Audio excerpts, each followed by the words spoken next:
Tonight, America faces the single biggest threat in her more than 200-year history.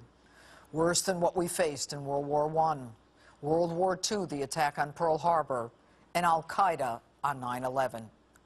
I'm telling you, ISIS, if not already on American soil, will be here. They are coming.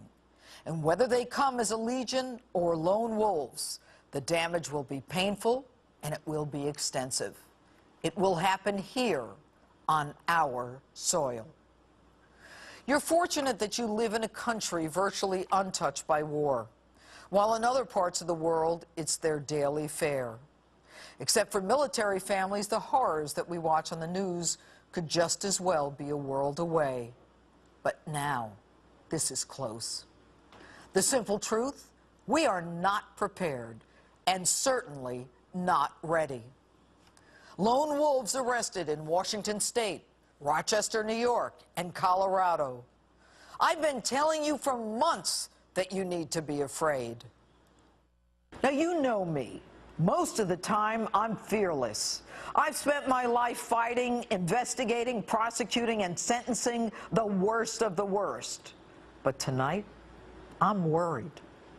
You may not know where places like Baghdad, Aleppo, Tehran, or Fallujah are, but if you don't think that what happens there matters to you, you're wrong.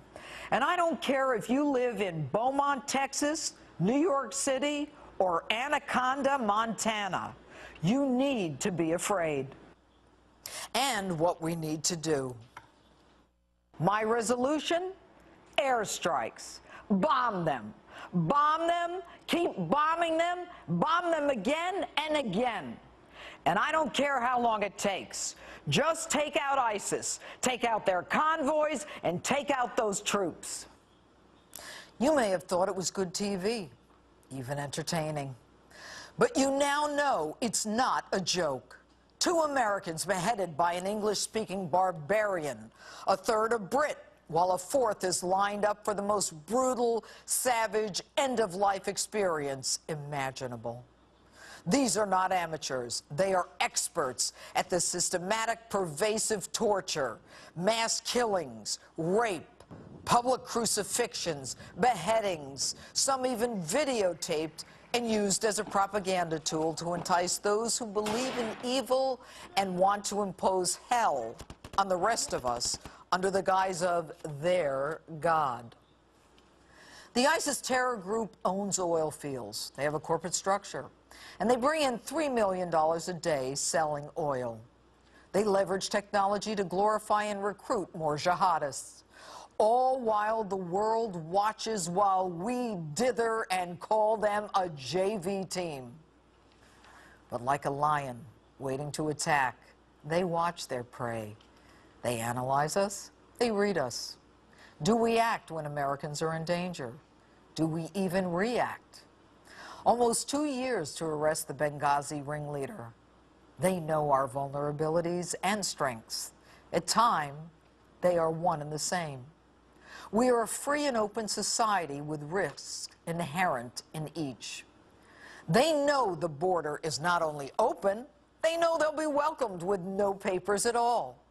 And this week's arrests in Australia magnify the global reach of ISIS, where random kidnappings and public beheadings were planned, all linked to ISIS.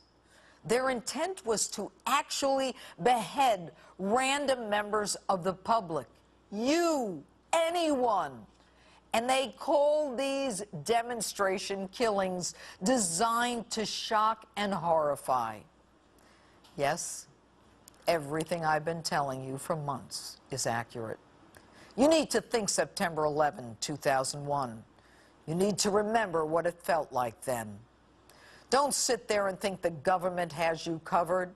Hell, the White House itself and its perimeter were penetrated twice in the last 24 hours. And think Boston, as in Boston bombers.